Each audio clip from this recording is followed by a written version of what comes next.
I'd like to welcome everyone to our April 9th City Council meeting. Before we begin, I'd like to remind those that would like to use a translation device that they are located here. And to use the interpretation devices, obtain one from the interpretation booth, turn it on, make sure that it is on channel 0, hang it around your neck with the front facing out, and if you can hear, check to make sure the device is on and unobstructed, and they only work inside the chambers. And once you are done with them, you can just put them back where you picked them up from. Para usar los aparatos de traducir en español, obtenga un aparato de la mesa junto a la caseta de traducir, que está aquí a mi mano izquierda. Préndalo, pónganlo en el canal 0, cuélguenselo en el cuello con la frente hacia afuera. Si no puede oír, revise que el aparato esté encendido y sin obstrucciones. Solo funciona dentro de la cámara del concilio y regrese el aparato antes de partir. So, before we begin, again, I'd like to welcome everyone and just like to remind everyone that we do encourage and we want to foster an environment of respect and civility. We don't have to agree with everything we say here, but we should respect each other. And so before we do roll call, I'd like to just go around and have everyone introduce themselves, let them know what district you represent or what you do for the city, and we'll start with Councilwoman Parker.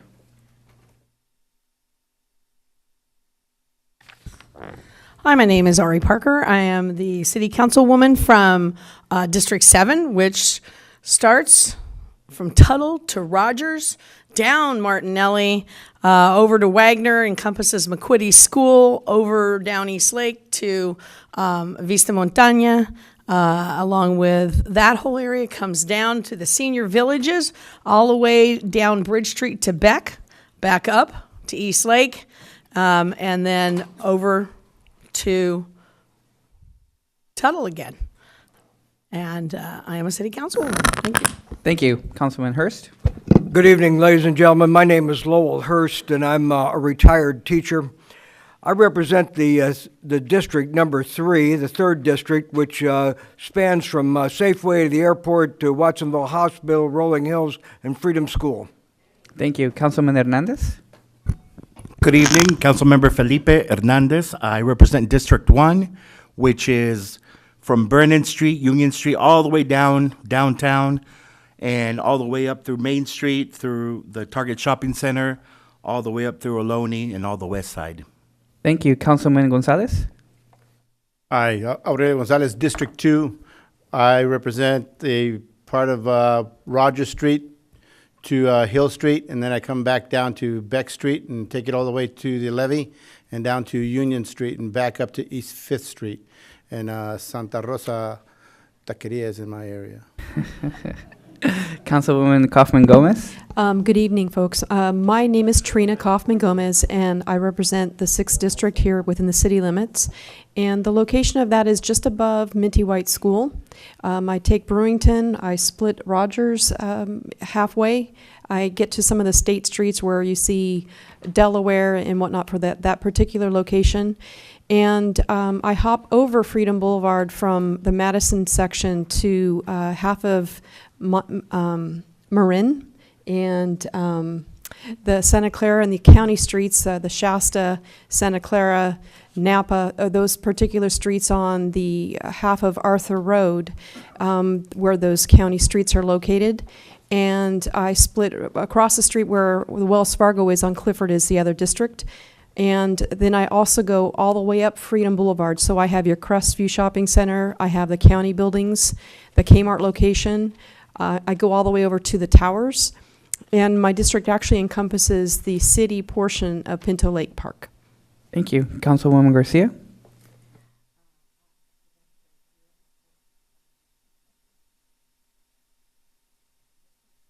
Rebecca Garcia, District 5, and actually my district is across the street from Aurelio's, across the street from Trina's, and across the street from from Francisco, across the street from St. Patrick's to Starlight to E Hall, back down to YMCA, across the street from the YMCA. Thank you. My name is Francisco Estrada. I'm the representative for District 4, so anything that wasn't mentioned by my colleagues is mine. And I am fortunate enough to also be the mayor of Watsonville. Good evening, everybody. My name is Matt Huffaker. I'm the city manager and oversee the operations of the city.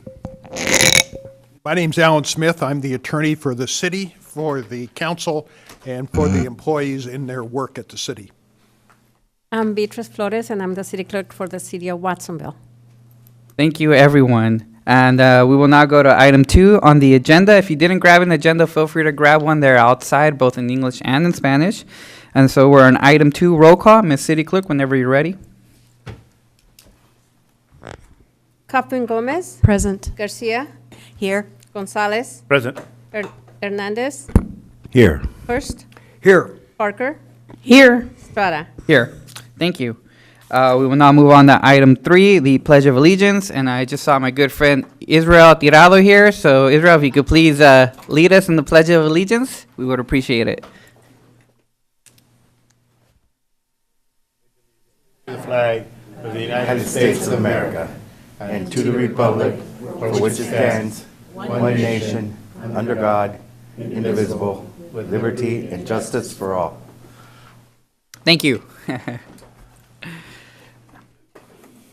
We will now move on to item 4 on the agenda, information items only, written reports. I hope my colleagues had a chance to look at the reports, both A and B. And if for the public, if you are interested, they're available online, and you can also look at them if you are interested in the items.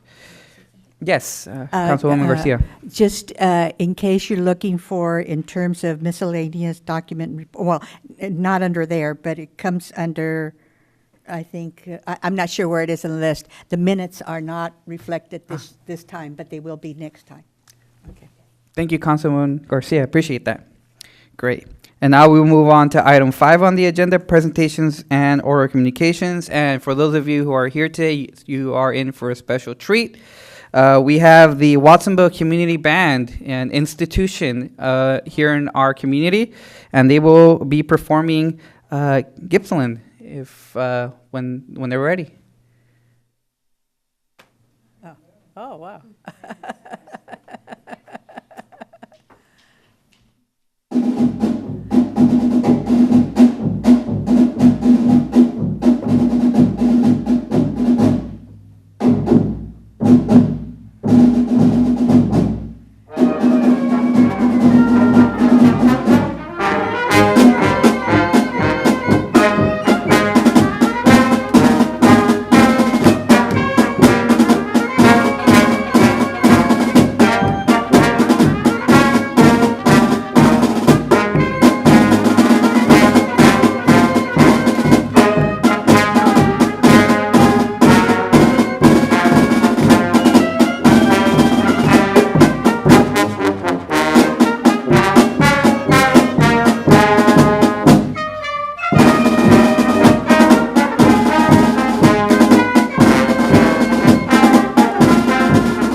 Bravo. Bravo. Blue card. Honorable Mayor and members of the City Council, the reason we're here is just to let you and our community know that your Watsonville Community Band, actually I'm the president of the board of directors, we're a nonprofit corporation, And we just want to make sure that you all know and invite you to our spring concert series that will be starting off here at the Mello Center over at Watsonville High School. It'll be our 71st annual concert series. And Brad Gronruse is our conductor. He's back here somewhere. Brad? Wait, there you go. Watsonville High School graduate. And it's going to be on May 5th May 5th at 2 o'clock. And something that's really important to us is a few years ago, we decided that we needed to do as much as we could to promote youth learning performing arts in our community. So we began the Watsonville Community Band Youth Band. And this will be their only performance this spring. So we'd love to have you there to join us and the community of Watsonville. Thank you for your time. Thank you. We are very honored and privileged to have the Watsonville Band still going strong after all these years. So we will see you on May 5th, and we're looking forward to seeing the future Watsonville Band on that date. Thank you. Woo. We should have that every council meeting, yeah? Right in the middle. Yeah. Okay, we will now move on to item 5B on the agenda, oral communications from the public and city council, and we will begin, of course, with the public. For those wishing to address city council, make sure to fill out a blue card. They're in the front. Make sure to let us know your name, where you live, who represents you on the city council, and whenever you're ready, feel free to share your ideas. Hi, my name is Patsy Gaska with the American Red Cross. Thank you, City Council and Mayor. I did promise to come back and give you a report on how we did with our home fire alarm installation. And I also wanted to thank our new fire chief, because that was his first event that was handled very successfully. So I also wanted to thank Watsonville Police Chief Honda and his crew for providing police cadets to help us out, and the fire department, of course, the fire cadets as well. So we were able to get into 52 homes, and we did 162 alarms that were installed, and we educated 228 individuals on 2 hazards, home fires, which is one of the biggest culprits in our area, and of course, earthquakes. Within that, our volunteers covered 8 city blocks, everything from Anna Street down to Airport and all of Portola Heights. So we look forward to coming out again beginning of first part of next year to also tackle another area of Watsonville. So the more information, or if you have other folks that are interested, we're also doing appointment-based alarm installs. So if someone missed in your areas during that time, please refer them back to the Red Cross, and we'll come out and gladly install free of charge. They are getting 1 10-year smoke alarm for each sleeping space. So that's quite a gift from the American Red Cross to ensure that our communities are as safe as possible. I also put in front of you we only have one fundraiser that raises funds for us to be able to do the work we do. We do not receive any government funding. It is all private donations, so it is happening on June 2nd at Carmel Valley Ranch. You have the information in front of you, and there's some for the community as well. So hope you can make it. That's a way of supporting your American Red Cross. Thank you. Thank you. A lot of credit, most of the credit goes to Patsy and the Red Cross volunteers. They did a great job of leading our fire cadets and police cadets and providing this service to our community. So hats off to them. One more person I want to thank is also our board member, Rayvon Williams, who continuously supports the American Red Cross and was also there installing alarms in the area. So hope to see some of you at our next install. Thank you. Thank you, and we appreciate the update.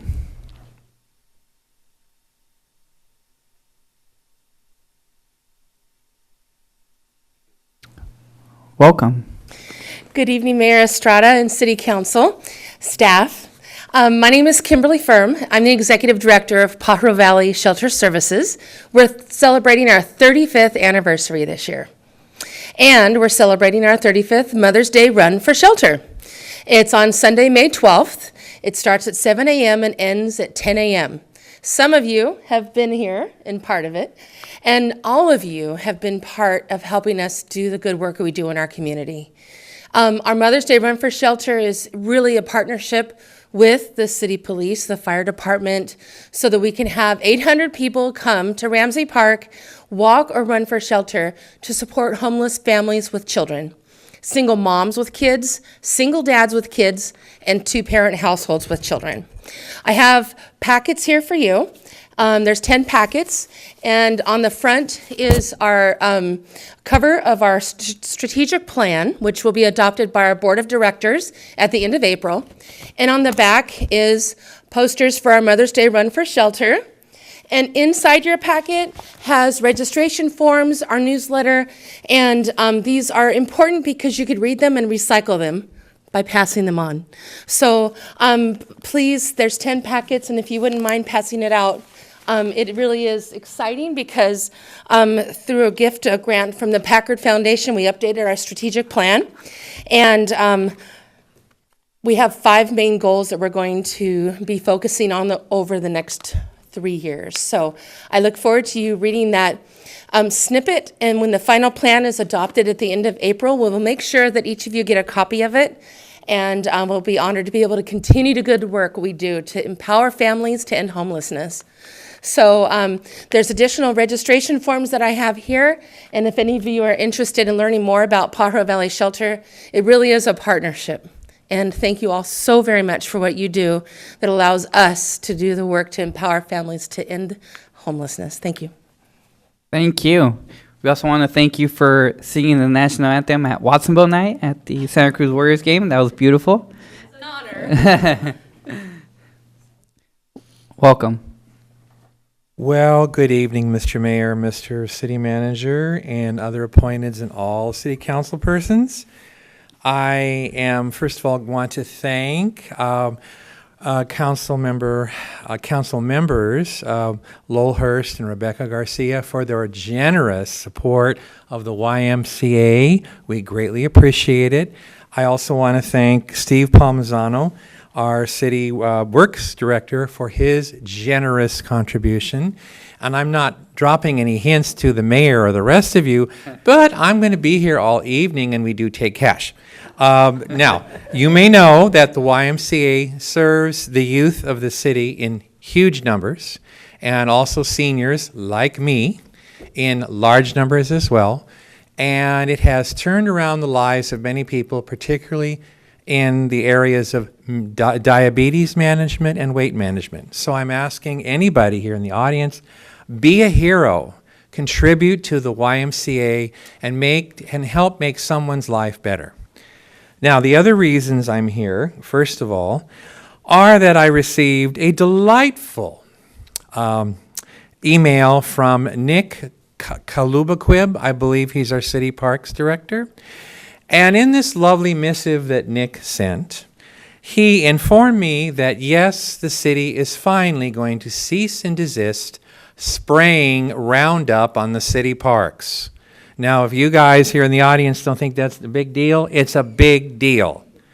That chemical has been banned in France, thrown out of the city of Greenfield, and just about dumped everywhere in California. And we are now on the precipice of making our parks safer for people to use, and maybe our cancer rate will go down. And seeing as how we take great stock in acknowledging Breast Cancer Awareness Month and every October, I think that's a good policy for the city. I look forward to the official announcement at the next City Council meeting, and I'll have some suggestions for replacing Roundup, because there are all kinds of people who would love to get in on that action, particularly those who own goats in the area. I also want to point out to you that I sent you all an email about contacting Senator Monning to help him decide the right way to fight porphyrios, I think it's pronounced, the chemical that's in Roundup and many other chemicals, to ban it out of California forever. Because if we are going to have the true beautiful state, pristine state with clean air to breathe, we must rid ourselves of these evil, toxic chemicals. There are replacements, organic replacements, and we must make every effort to keep them out of our drinking water, our land. Anyway, I thank you very much for your time and attention. Thank you for your remarks.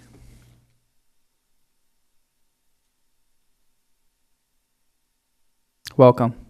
Thank you. Good evening, Mayor, City Council, and a member of public. My name is Christian Guzman. I'm here with my brother Miguel. I would like to ask you to suspend the use of Roundup. As you may know, research shows that the use of Roundup increases the risk of cancer.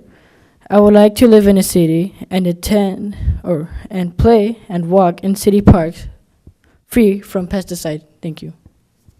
Thank you.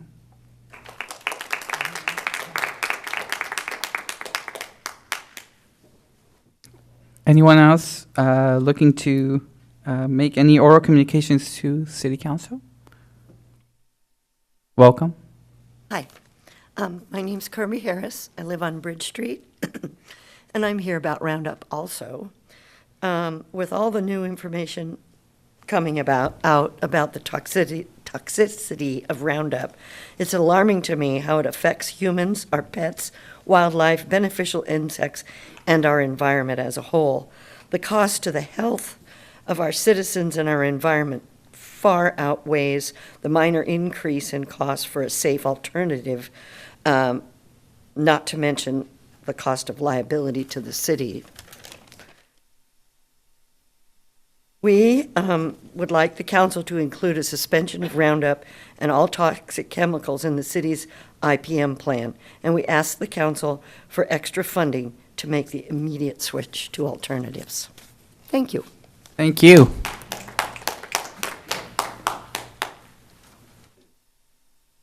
Welcome. Hello, thank you. I'm Sarah Maines. I live here in Watsonville, and I pretty much just want to say ditto to everything everyone just said about Roundup. It's poison, and we shouldn't have it in our environment. Thanks. Thank you.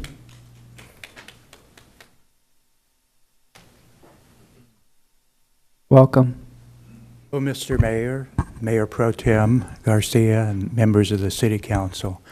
I'm Woody Rahanick, a retired special education teacher in PVUSD, which a couple of years ago discontinued the use of Roundup. And of course, we're hoping for the same thing here. 2 weeks ago, the Greenfield City Council unanimously voted to discontinue use of it. Los Angeles County has discontinued the use of Roundup on county property, and 50 counties and municipalities in the United States have done the same. I'm a proud resident of Watsonville, and we've been on the cutting edge of some changes, such as solar panels and et cetera. And I think as part of our climate action plan, we need to plan for a non-toxic city for our residents, a sanctuary, if you will. We know, I had the number here, but there were almost 1 million pounds of pesticides sprayed in our county in 2016, the last year we have data for. There is plenty of pesticide activity in surrounding fields, but some of us feel that the city should be a pesticide-free sanctuary someday. And we may say we're dreaming, but that dream will someday be a reality with your help. Thank you very much. Thank you.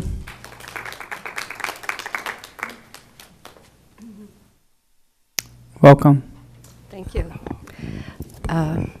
My name is Barbara Anders, and I live out by the fairgrounds, so technically I guess what I say is irrelevant, but I do walk the levee, and I was disappointed to hear that there was some Roundup probably used there.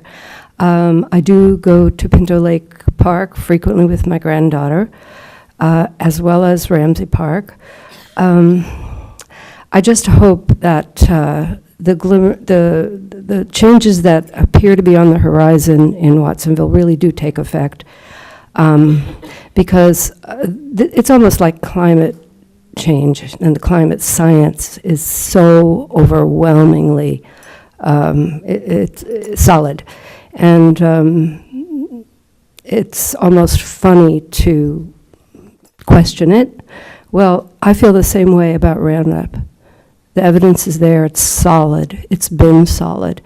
This whole thing with Monsanto, well, that's just payoffs and cost of doing business with, and I think that the science should rule, And I hope that you will ban the use of it in citywide. I wish I could get the county to ban the use of it over at the fairgrounds. I border the fairgrounds.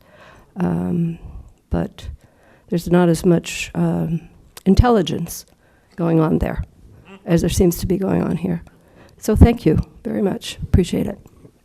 Thank you. And please know your opinions always matter to us. Thank you. Hello, I'm Christy Toronto. I don't live in Watsonville. I live in Salinas, but I'm a member of SAS, the SAS Safe Ag Safe Schools in Watsonville, Greenfield, and Salinas. And we're looking at how pesticides impact children and how they impact the farm workers. And we'd like to see more concern for the safety and the health of the community being considered when we are talking about these chemicals. And Watsonville, Greenfield, I was there when they voted to have a Roundup-free Greenfield, and SAS Salinas went to the LSL School District, and we were able to get a Roundup out of the LSL School District. And so we're hoping that we can bring this to the greater California, that there's a consensus here. The dialogue about chemicals was bipartisan in 1992. Bush and Clinton looked at 40 chemicals, and they said these need not to be around children. And we've been fighting ever since. Chlorpyrifos has been banned by the federal courts, but we're still, there's a moratorium on it. I think we need to be more thoughtful of the science. We have to consider the health of our children, the health of our communities. So if you could consider all that when next you vote, I'd appreciate it. Thank you. Thank you. Anyone else looking to address the City Council? Welcome. Hi, my name's Patty Ruppelt, and I work at a school in PVUSD, and I was happy to be at the meeting in 2016 where Roundup was banned.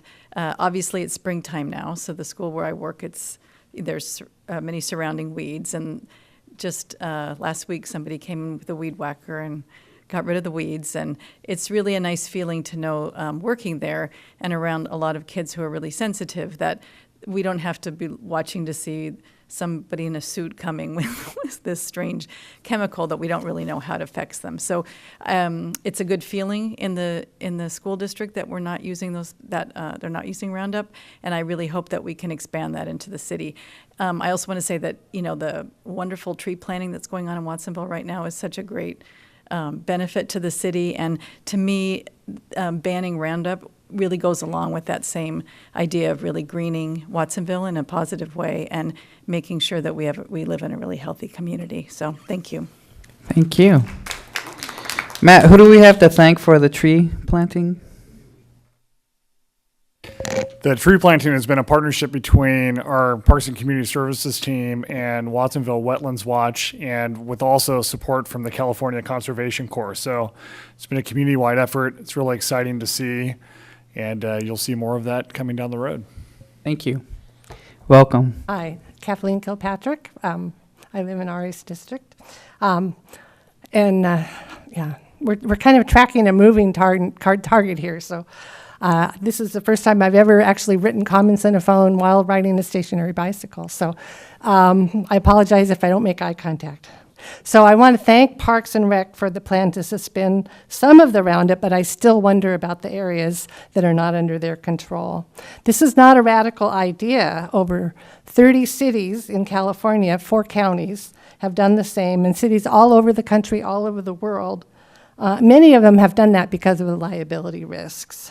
And we have a list of examples, and we can give that to you electronically with links. Roundup suspension is the first step toward integrated pest management, but that's where the rubber meets the road, or the Roundup meets the road. As a gardener, I practice IPM before I ever heard the term. Ladybugs, ashes, companion planting, mulch, lots and lots of weeding. 20 years ago, PVUSD implemented IPM in response to the Healthy Schools Act, and I learned more about strategies and procedures. Since then, there's been a shift in the concept. The focus of many recent IPMs is what can we spray and when. That's not the kind of IPM we want for Watsonville. The essence of risk assessment and management is assessing alternatives. For us, risk assessment grounded in the precautionary principle means that you choose the alternative with the least harm. Cost is a factor, but human and environmental health take precedent. To make sure that happens, we want input into Park and Rec's IPM before it comes to the council. We want an IPM that aligns with the strategic plan for Parks and Rec. We want it to align with the climate action plan, and we want it to align with the master plan for Watsonville. A greener Watsonville will not only reduce carbon use and provide quality jobs and housing for residents. We want carbon sequestering with more trees, more parks, more gardens, and we want them pesticide-free. This work is just beginning. Thank you. Anyone else? Welcome. Hello, everyone. Good afternoon, Mayor Estrada, Mayor Pro Tem, council members, city staff, and manager. My name is Sarai Martinez. I am the community organizer with Safe Agriculture, Safe Schools. We're a coalition in the two regions, Monterey and Santa Cruz counties. As some of our members mentioned, we were just 2 weeks ago standing in front of our Greenfield City Council, which unanimously suspended the use of Roundup.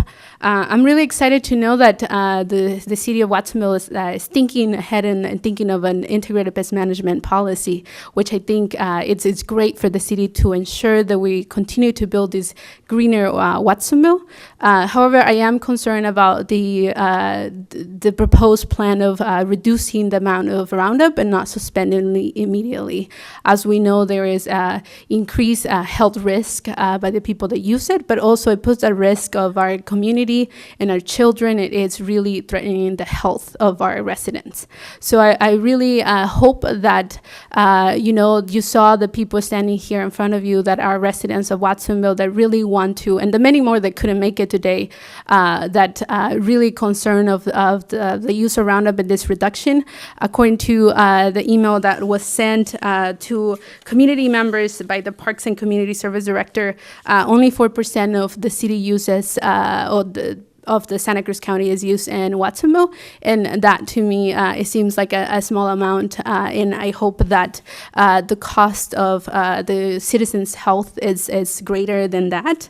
As our mayor in Greenfield put it, you can't put a price to safety, and I hope that you consider that when kind of taking a decision of whether to support this IPM now or really suspend the use. So what we're calling on is to really want the council to include a suspension of Roundup and all toxic chemicals in the city's IPM plan, and that we ask for the council for extra funding to make sure that this immediate switch happens to alternatives. Again, our community's health and our safety does not have a price. So I really hope you consider this, and thank you so much for your time. Thank you. Anyone else looking to address City Council? Seeing none, just want to thank the public for coming today and expressing their views and sharing some events that are coming up. We always do appreciate that. Now we'll move on to my colleagues here at City Council. We'll begin with Councilwoman Garcia. I recently met with 4 community members and the coordinator of the Safe Ag, Safe Schools. And of course, our conversation was totally about Roundup. But as I'm conversing with them and listening to them, several issues came up with me. And as you've heard from those that have spoken tonight and before, we have a lot of complaints about the usage of Roundup. So I'm going to direct a few questions to Nick and to Matt, and I expect a written response to these questions. But these are the questions that came up for me as I'm having this conversation with these community members. One, will the council members receive a cost analysis of the elimination of Roundup and the usage of alternatives? Two, will we be told to what extent Roundup is being used and where is it being used? Three, are we using other pesticides besides Roundup? Four, I hear that the Corps of Engineers uses Roundup on the river levee. Are there any county policies that address this issue? And finally, as the IPM is being developed, to what extent, or is there an extent where the community input is being brought in as that plan is being developed? Because as you know, community input must be part of our decision making. So as I said, I do want a written answer to these questions. Secondly, I want to say that I attended several, actually every day of the film festival. I attended and saw many of the movies, and the movies really told the stories of the Latino population here in the United States and even locally. But I bring this up because I want to thank Matt and staff for allowing the film festival to be at the youth center. The film festival was actually going to be in another location, but 3 weeks before it began, they realized they no longer could use that location. And lo and behold, Watsonville City said yes. And if it had not been for Matt and staff saying yes to the Watsonville Film Festival, we would not have had such a wonderful event. So thank you, Matt, for that. Finally, I want to say that I had the privilege of being one of 7 women recognized by Girls Inc. as being strong, smart, and bold, and that I am.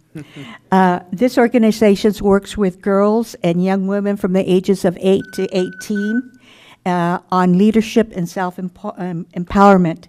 Their motto is, little girls with dreams become women with vision. The leadership word I selected was courage, because it takes courage to be a woman with vision and action. Thank you, Councilwoman Garcia. Councilwoman Kaufman-Gomez?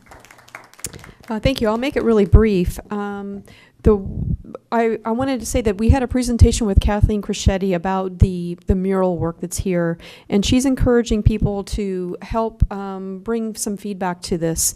We are hoping that the Museo Rec Center will be open shortly, and she'll be looking to have more volunteers to help out, and with the process of getting the murals put together, and a lot of feedback from the community here. If anybody's interested in some of the forms that she's using to collect the information of that particular interest, you can see me. I do have some forms, as well as the invitation from council to participate if they'd like to as well.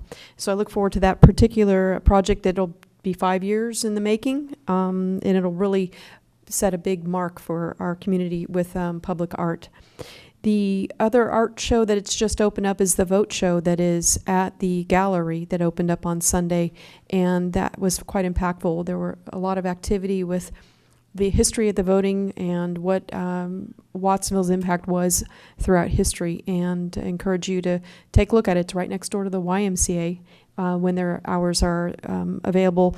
I think it's Tuesday through Saturday or so. Anyway, give that a try.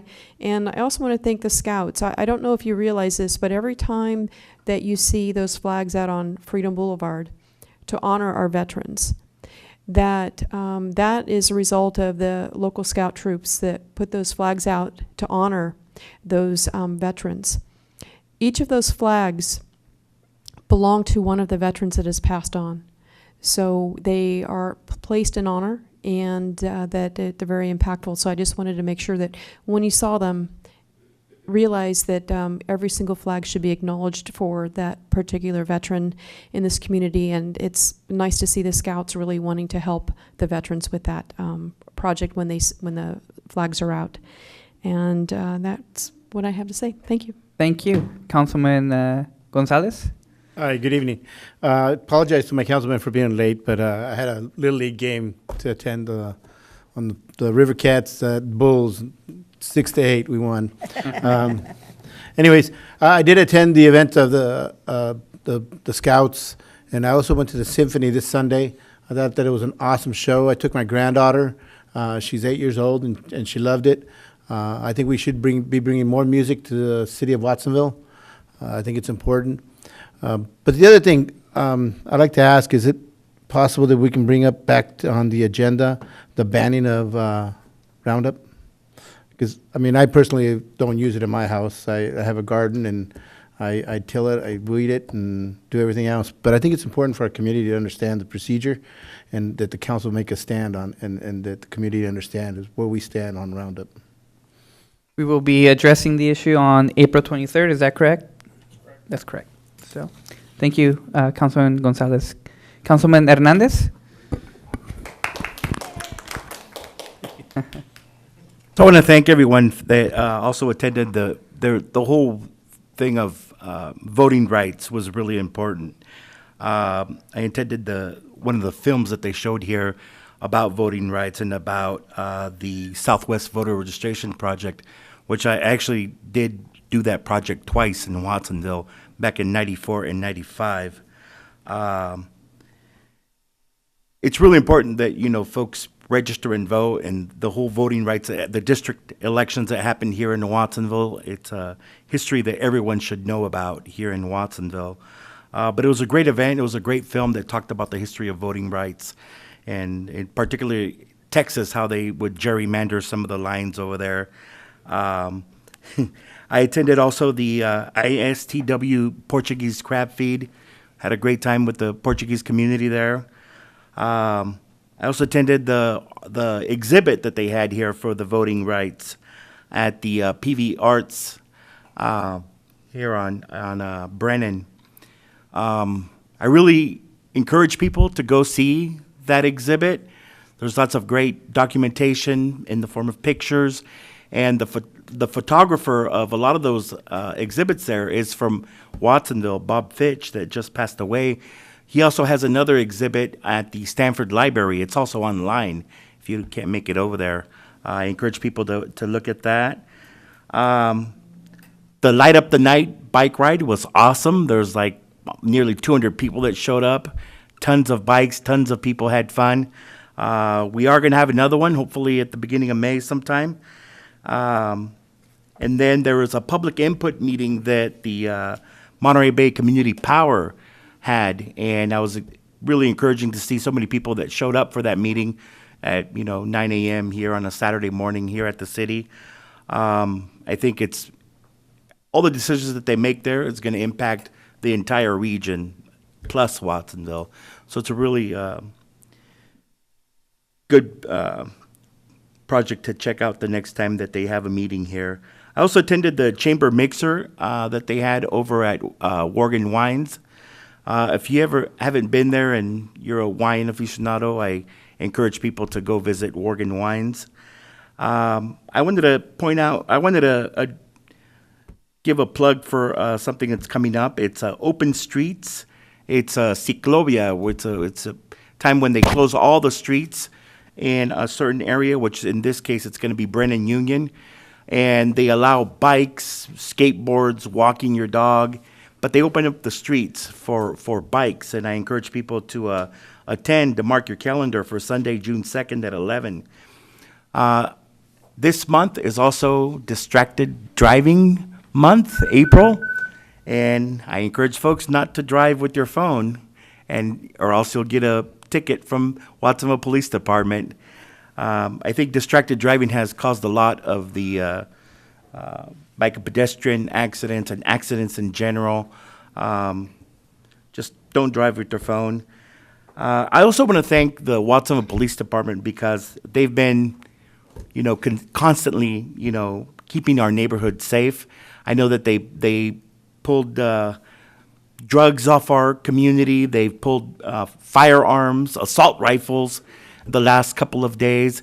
So I really want to thank them and commend them for all the work that they do. It's one of the few departments that always is on the newspaper, always striving to make our community safer, whether it's distracted driving, whether it's getting off heroin out of our community, whether it's getting assault rifles out of our community. You guys always are there in the front line. So thank you guys. Thank you, Councilman. My remarks. Councilman Hurst? I just want to say thank you to the public for being here this evening and expressing yourselves so professionally and so eloquently. And so this is what the public really does need to do, is to come out and share their concerns and their ideas with us. You can see there's been a lot of activity in Watsonville. In fact, some people say there's nothing to do in Watsonville, but our council seems to be busy all the time, and I hope that other people will. We need some kind of clearinghouse for events and a scheduled reminder as well. There's a couple of events that I missed that I wanted to go to, but they just slipped my mind somehow. But we did have a great RTC meeting right here in this chambers. The Open Streets was mentioned. The Pippin Affordable Housing Project had a great celebration where we learned a lot about affordable housing, and we'll hear more tonight. Girls Inc., congratulations to Vice Mayor Garcia for her award. I was there and present, and I understood they raised quite a bit of money that day too, and so thank you very much for your presence and participation. Film Fest was tremendous. Anybody that missed that missed a great show, and what a tribute to Bob Fitch, our local nationally known photographer with the PV Arts. Upcoming is the Friends of the Library. They will be having an annual meeting and a great speaker named Jacob Martinez on Saturday the 13th at 1 o'clock right there in the library meeting room on the second floor. And lastly, I just want to again thank the public for being here. I was one of those lucky guys that actually got to study weed science in school. That was what they called it then. But I was also able to teach IPM at the high school and weed science information and safer ag practices at a safe school. So I hear what the public's wishes to focus on safety, and certainly weed control is important. So let's move on to our agenda this evening and hear from new City Council Member Parker, and I want to acknowledge that many of her residents are here this evening, and so thank you for being here. Thank you. Thank you, Councilman Hurst. I want to give a big shout out to our Community Parks and Community Services Director, Nick Kaluga. God, I'm going to get it wrong after Tamara tested me. My fault. For all the work that he and his staff have done up to this point, developing an IPM that will help determine the role of pesticides like Roundup in the public areas of our city, and looking into alternative methods that won't compromise our soils or water tables and could possibly expose our residents and pets to carcinogens. And knowing Nick, I have no doubt that he will have public input as a part of his plan, because that's the kind of guy he is when he does it. So thank you, Nick, so much for all you and your staff's work. I can't repeat a lot because look at them. You guys are pretty amazing. So I'll jump in with, it was a pleasure to go to the Skillet Corn Barbecue because I got to see a lot of current and former students who are Boy Scouts and some who are striving towards their Eagle Scout. I want a big kudo over here to Councilwoman Trina Kaufman-Gomez and her husband, Tony, who's been involved in Scouts for, decades? At this point, yep. You guys did a tremendous amount, and it was a wonderful evening. Well, April 10th, which is tomorrow, at Ramsey Park Family Center from 6 to 8, there will be a public meeting on the Ramsey Park Master Plan. And April 20th at Pinna Lake, don't forget, there will be an Easter extravaganza from 1 to, I don't think I did that justice, extravaganza, from 1 to 5. So that's because my list got whittled down to pretty much nothing. Thank you very much. Thank you very much. Thank you, Councilwoman Parker. I too would like to commend the film festival. It was an amazing weekend of great films. Consuelo Alba, the Digital Nest, and their staff just outstanding. I can't wait for next year's film festival. I'm buying all 4 days. I'm going to be there, and it was outstanding. I also wanted to give Nick and Israel kudos on the Cesar Chavez Awards that were held last Thursday. That was another great event. Very inspiring to see so many good organizations and so many community members stepping up to make our community a better place. So nice job on that one. Thank you. The community grants are due tomorrow. Is that correct, Amara? At 5 p.m.? 5 p.m. for anybody who is applying. They are due tomorrow. There is a bike ride on Saturday. It won't be as cool as the Light Up the Night, but it'll be with me, so it'll be all right, you know. It'll be up and down the levee on Saturday at 10 a.m. We usually meet in front of the Buddhist temple. I also wanted to announce that the first Live PV conference will take place on Friday, April 26th.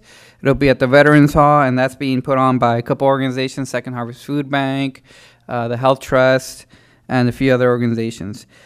Tomorrow, I will be with Regeneración at the Rio Theater in Santa Cruz to talk about climate justice forum. So we will be talking about our efforts, the city's efforts to address climate change here in the Pajaro Valley. And then I just wanted to cede or give my last few minutes back to Rebecca so she can tell people about tomorrow's film that's taking place. Thursday's film, yes. Okay. Yes, I want to invite, and I actually, I think, made this invitation before, but I want to invite everybody to come this coming Thursday. The city is going to be celebrating the 30-year anniversary of the Gomez versus Watsonville lawsuit that we won to change our at-large elections to single-member district elections. We won because we were able to show that our voting was racially polarized. And we're going to show a film. The film is called The Councilwoman, and it's about an immigrant from the Dominican Republic who works as a housekeeper in a hotel. And she knows that she lives in Providence, Rhode Island, and she knows or can see that the city council does not advocate for the lower wage income people of that city. So she runs for city council and she wins. And so it just goes to show that how important it is for people to go out to vote. Because when you vote, you get true governmental representation, and that's exactly what you see here in our council. It's a diversified council, in contrary to what it was before we won the lawsuit in 1989. So it's at 7 o'clock here in the community room this coming Saturday. So please come. Thursday, right? Thursday. Oh, Okay. did I say Saturday? Yeah. Thank you, Councilwoman Garcia. We will now move on to item 5C on the agenda. Mr. City Attorney, any reports out of closed session? Thank you, Mayor. The council considered both items on tonight's closed session agenda, received reports from staff, but took no final action. Thank you. Okay, we will now move on to item 6 on the agenda, reports to council. We will begin with item 6A, Monterey Bay Community Power Annual Update to Member Agency by Alexis Garcia Arrazola, Public Engagement Associate. So welcome, Mr. Garcia, and whenever you are ready. Hi, thank you for having me, Mayor Estrada, Mayor Pro Tem Garcia, and council members, staff members as well, and city manager. Well, today I'm here to update the council on Monterey Bay Community Power and what we've done so far. And we've done a lot of great things. Cool, thank you.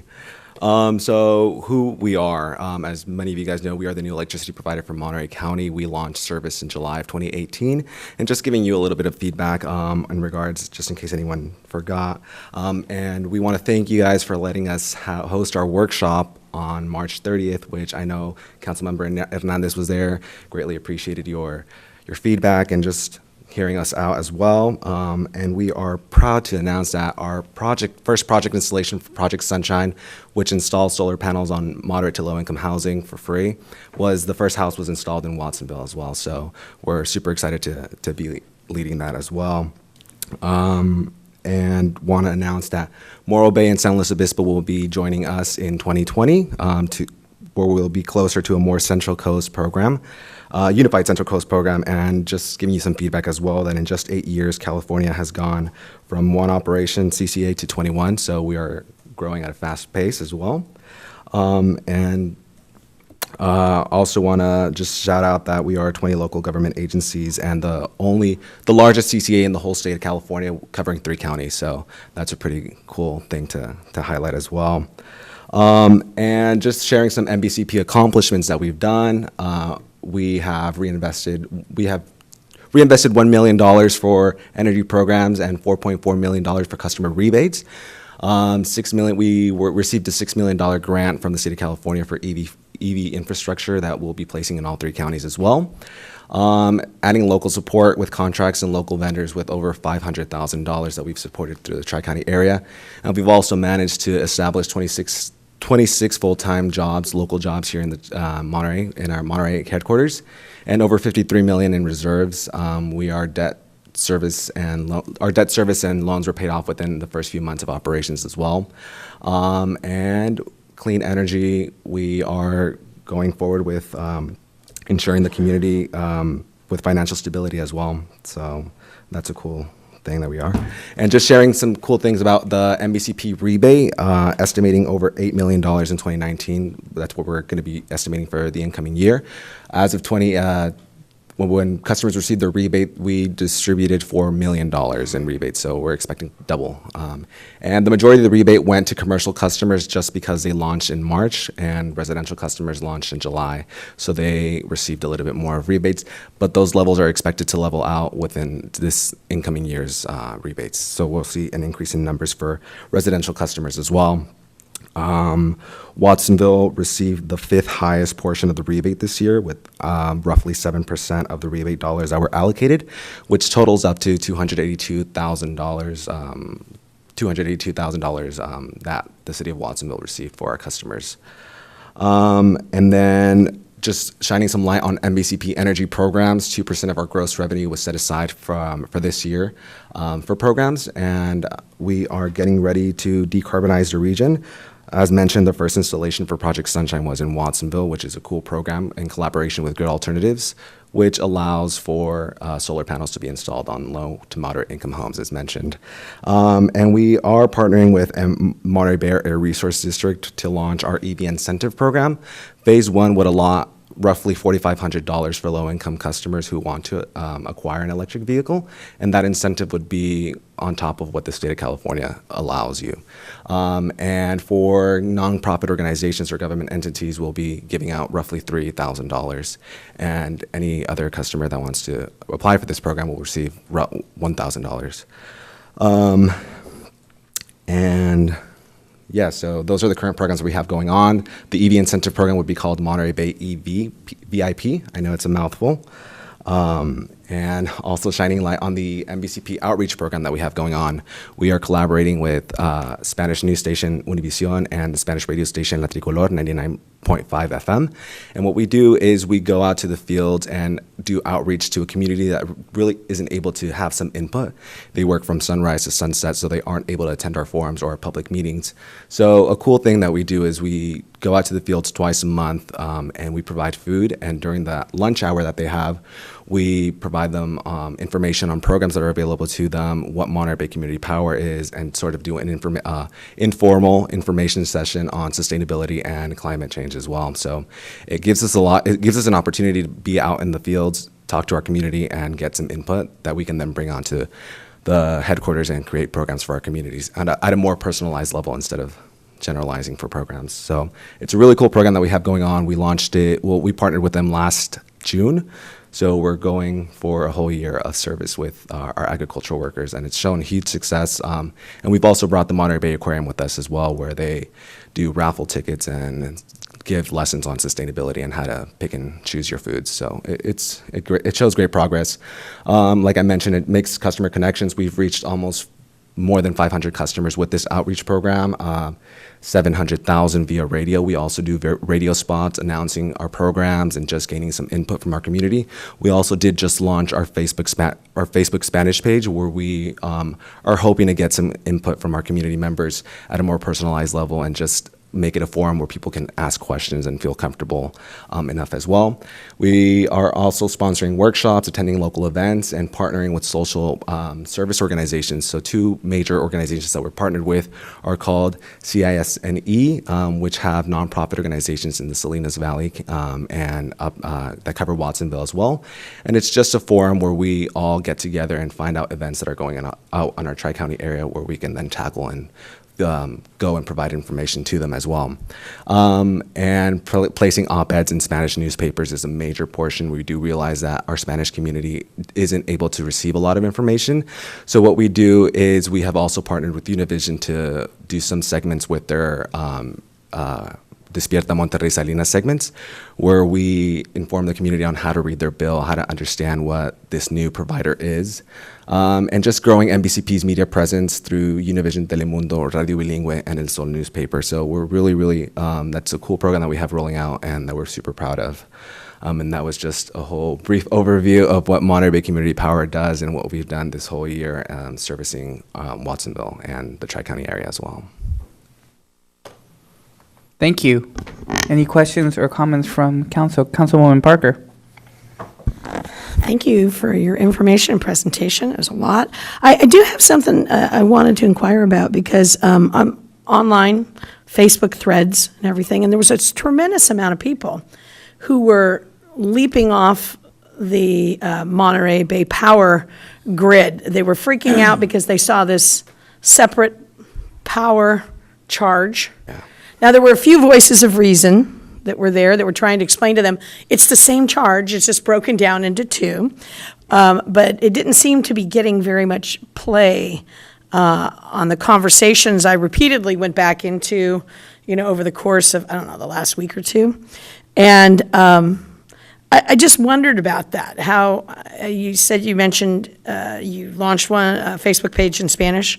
How much outreach have you guys done on that? Because these are people that were clearly educated about their power bill. They were looking at it, they were aware of it, and yet still felt really, Yeah. No, we totally understand. We get it. People are used to just having one sole electricity provider, and that being PG&E. So when Monterey Bay Community Power came along, that's where the confusion questions started arising. So we have faced some resistance and some confusion, but just pushing the information out there that charge has always been there, and that customers have the option of opting out is also an option, but we want to push for a more educational focus where we've just created our Facebook Spanish page, which I just mentioned, and we've also partnered we've inquired with the Watsonville Law Center, where we have found out that a lot of our customers that think that they have a separate charge from Monterey Bay Community Power ends up being a charge from an independent gas provider, which then hikes the price up. So these are independent gas providers that are tackling our low-income communities and promising lower rates. So when customers sign these contracts or lower rates, these prices do go down, but there's a service fee on top of that isn't explained explicitly upon signatures.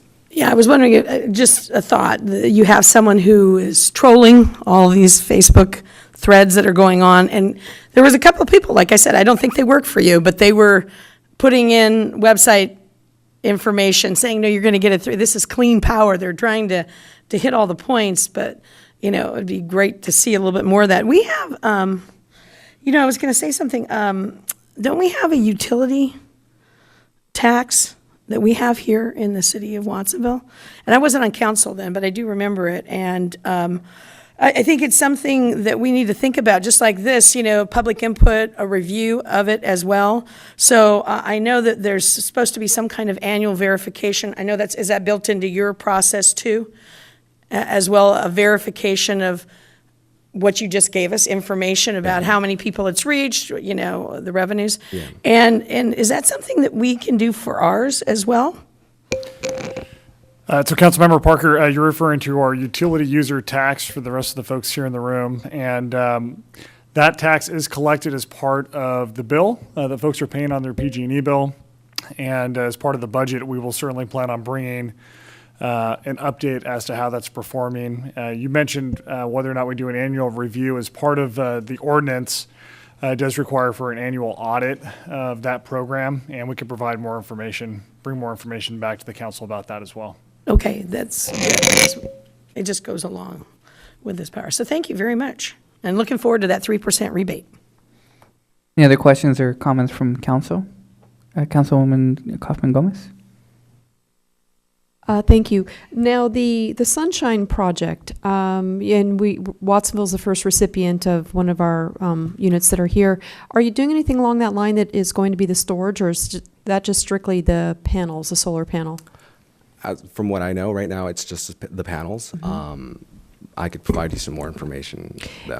And I want to ensure that our nonprofits that are looking for projects that have occurred here in our community have a good connection as well. We just did the ribbon cutting or the opening for the Pippin Apartments, which is over on Atkinson Lane, and they were from a nonprofit agency for that particular apartment complex.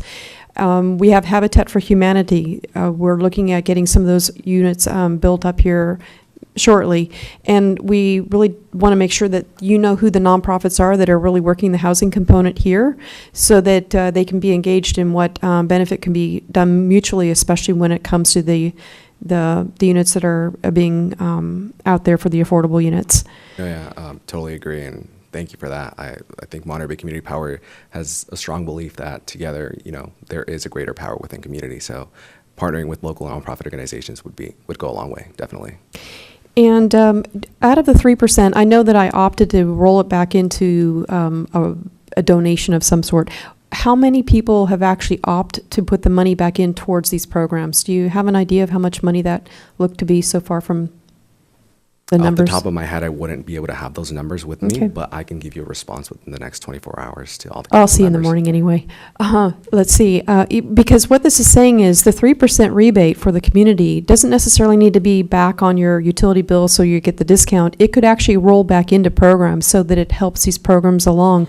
And I know that we're a little bit behind on the programs because we wanted to make sure that our rollout was fiscally solid, and that we had enough money to go towards many of these projects. And then we also had the community input of what type of programs and projects out there the money wanted to be reinvested in. So bear with the agency with the money and allocating to the programs and seeing those roll out into our communities here. The other thing is the opt-out. What are you getting for your opt-out numbers? Those opt-out numbers, I wouldn't be able to have them off the top of my head as well, but I can get you a response within the next 24 hours. Yeah, thank you. And I'm actually the representative. I've been involved in this since about 2013, so know a little bit about a few things here that it's very beneficial for here, and we learn a lot more about it as we go along here. On the utility tax, one thing to make a note of is the way the piece of legislation or what the voters decided on is that there's a cap on the tax utility. So anything over and above that needed to go to the vendor. So some of the higher commercial vendors that have an enormous amount of use have that cap, and we've taken that and accounted for that so that they're not exceeding the cap on the taxation for that particular amount. But we certainly want to make sure that we're addressing the other concerns about the consumers and the programs, and promoting what programs are out there that the Monterey Bay Community Power is participating with. Awesome, cool, yeah. And I do want to mention that we do have a 97% rate of customers with us still, so only 3% are opted out. Any other questions? Councilwoman Garcia? I want to congratulate you and Trina and all those that have made this happen. It's really a wonderful thing that has occurred. I'm the kind of a customer, PG&E customer, that I just look at how much I owe and I pay. I never look at, why I'm having to pay that much, how much nothing. However, for the December, when I was going to do the rebate, I knew about the rebate. I specifically looked and saw I got $40 $6 rebate. And I thought, wow, this is great. The bill was still high because of the gas, but it was great. And so my question is, do you have a sense of people really understanding that they received a rebate? At first, customers weren't informed about the rebate. There was sort of, when we launched, there was an educational focus to let everybody know that we would be the new electricity provider. But now that we're coming around and people have seen, well, I received a rebate on my bill, sort of giving them the understanding and pushing that is our new initiative, letting people know that they have the opportunity to redonate that rebate, and letting them know that we are creating programs, and that's reassuring to the community, and that makes them want to donate the rebates back into the company as well. Any other questions or comments from my colleagues?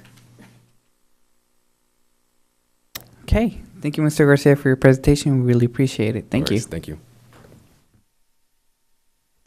We will now move on to item 6B on the agenda, 2019 Strawberry Festival Status Report by Parks and Community Service Director Kaluga Quib. It's all right. I'm used to it. Good evening, Mayor, members of the City Council. I'm sorry, Nick. It's all right. My name is Nick Kalubakib, and I'm the Parks and Community Services Director for the City of Watsonville. And it's my pleasure to be here this evening to provide the council and the community with an update on our upcoming 2019 Strawberry Festival that is scheduled for August 3rd and 4th this year. Before I dive too deep into what's planned for this year, I thought it might be helpful to provide a little bit of a background and history on the festival overall. The festival was first created by the Downtown Association in 1995 and was called the Watsonville Strawberry Dessert Festival. The purpose of the festival was really to expose people to the downtown and to combat the decline in business in the downtown after the '89 earthquake. Several years after the inception of the festival, the operation of the festival was transferred to the city and henceforth relocated to Ramsey Park for several years. And it was back in 2010 when the city moved the festival back to the downtown area to revive the festival's original purpose of drawing business to the downtown core. The festival today, in addition to supporting the economic vibrancy of the downtown, also provides a safe, family-friendly experience in downtown. It helps to recognize the largest and most valuable crop, meaning the strawberry in the Pajaro Valley, and also provides our nonprofit organizations with the opportunity to both raise funds and raise awareness of their organizations and their work throughout the community. Today, the festival has several features, including entertainment, food, Strawberry Lane, crafts, carnival rides, and much more, with food and entertainment being event goers' most favorite components of the festival based on surveys that we run annually during the event. In 2018, we had several highlights. We notably had higher attendance to the festival throughout the weekend than in previous years. We're happy to report also that 93% of attendees reported that they would attend the festival again, and that the festival recovered all of its direct costs if you don't include staff time from the Parks and Community Services Department and administrative overhead for the city. We have some exciting new additions and changes in store for the 2019 festival that I'd like to share with the council and the community. First off, 2019 marks the 25th anniversary of the Strawberry Festival, so we're really excited about the silver anniversary of the festival. So with that being said, that theme of 25 years will be woven throughout the whole festival, from the poster design to decorations to souvenirs and all sorts of other things as well. With the 25th anniversary, we're also working on a new redesign of the logo for the Strawberry Festival itself to help kind of rebrand and refresh the overall look of the event. We are also adding a new kids fun zone to the festival as well that will include things like jump houses and climbing walls and a lot of other fun activities for our young folks and families that attend the festival. In addition to that, since we're going to provide things to help our kids have more fun, we need to have something to help our adults have more fun as well. So we're really excited about the fact that we're going to implement our festival kickoff party for the first time. That event is going to be held in conjunction with our Chamber of Commerce on the Friday night before the festival starts. and will be held in the beer garden, and will be a dance party type event that will include food trucks, adult beverages, and music that will all help complement the opening of the carnival that also opens up on Friday evening. Also new this year is our Strawberry Jam 5K fun run that we are running in partnership with the Friends of Watsonville Parks and Community Services that will be held on Sunday morning of the festival to help kind of add an additional health and wellness component to the festival and add to the overall kind of festivities of the entire weekend. In addition to that, we are also proposing a new location for our entertainment stage. We've heard some feedback from some of our downtown businesses that the current location of the main stage that has been located on the corner of West Beach and Main Street has not been ideal to some businesses due to noise levels and reduced access to storefronts. You can see where the main stage is currently located. If you kind of take a look at the screen here, where I'm kind of circling right about here. So in keeping with the spirit of the festival as a means to really expose the downtown for the support of local businesses, we're exploring other options for the location of the stage. The location of the stage, along with other festival components, is dependent on several factors, including the space required for each element of the festival, impact on other festival events and adjacent businesses, location and access to utilities such as power and water, requirements for street closures, emergency access for police and fire vehicles in case something goes awry, and the overall festival experience as well. So I'll talk a little bit more about the proposed layout that we are looking at for 2019. So what you see here is one of the design options that we're actually working on currently. As the council is aware, the Parks and Community Services Department has been working with a consultant to conduct a community engagement process to create a master plan for our city plaza. And we're about 50% of the way there. So we're kind of narrowing things down to 2 design options that we'll bring forward to the council in the next couple of months, one of which is shown here. In this option here, you'll see a permanent stage that is being proposed to be created right around here, which is kind of on the main street side of the plaza, adjacent to the gazebo. And so in order to address concerns surrounding the current stage location and to also pilot this design, we're proposing to relocate the main stage for the festival in this area right here.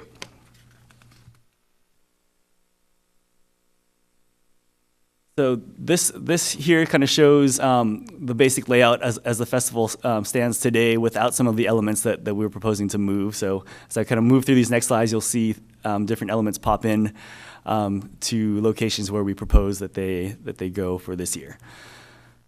So you see the main stage kind of plopping in right here on the Main Street side of the plaza.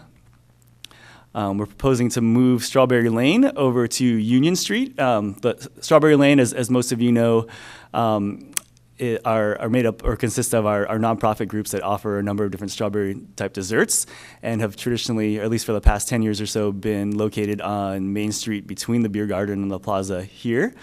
We're proposing to move them to Union Street so that they won't be right in front of the music area.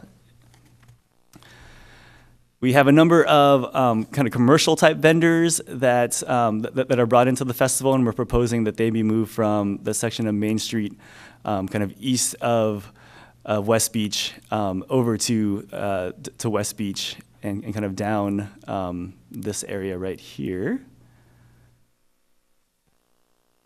And then we're proposing also to relocate the vendors that were typically located on Union Street here, where we're proposing Strawberry Lane go, moving them over to Main Street in this location here. And then finally, our new Kids Fun Zone, we're proposing to be located in this section here beyond the booths on Main Street. And with that said, that concludes my presentation, and I'd be happy to answer any questions you might have. Any questions or comments from my colleagues? Councilwoman Parker? I just like to see that last picture again. There you go. That's interesting. Councilwoman Kaufman Gomez? A few questions that I have. One is, are you going to look to do anything passport-wise to engage the local businesses where it would encourage maybe people that are down there to pop into some of the stores? There may be some more activity that these shops get. I'm happy to see that you're not putting the big block in front of their shops so that they're accessible. But what are we doing in terms of engagement with the local vendors?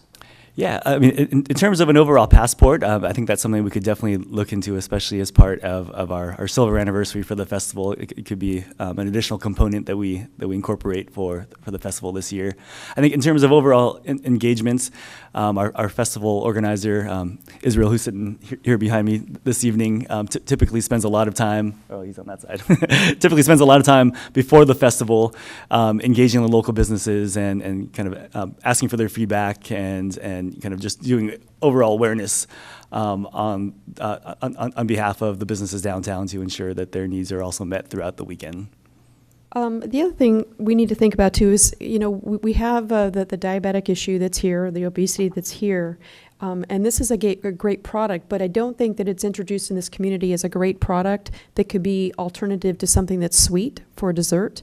I'd like to see us do something with maybe a bit of a competition, and I don't know the health-wise on that part of it, but maybe even some of the boost, some sort of like a strawberry salsa or the strawberry salads or something else that's more nutritious than throwing it in ice cream and Cool Whip.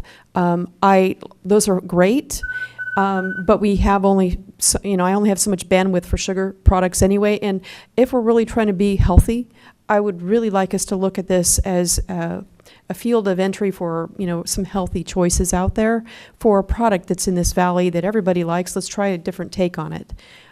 So I'm hoping that we can see some creative possibilities for some of the vendors to go out there and put this in a different format that they're not familiar with that might encourage a little bit more, interest in strawberries and something besides just ice cream and cake.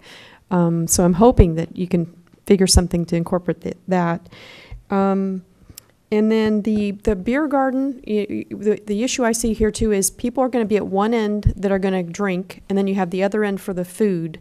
I just hope that somehow that separation doesn't also separate, you're either going to eat or you're going to drink, instead of having the chance for people to sit down and have something to drink with their strawberries, because I know the beer garden is only going to be within that window of where the alcohol part of it's going to be. So I'm just hoping that there's some way that could be facilitated so it doesn't become a separate event of like if you're going to drink, you're at one end of the plaza, and if you're going to eat, you're going to be at the other end of the plaza. So think about maybe some of the logistics about that. And the other thing to think that I want to bring up is in years past, I've seen buses show up, pull over, let people out to this particular event.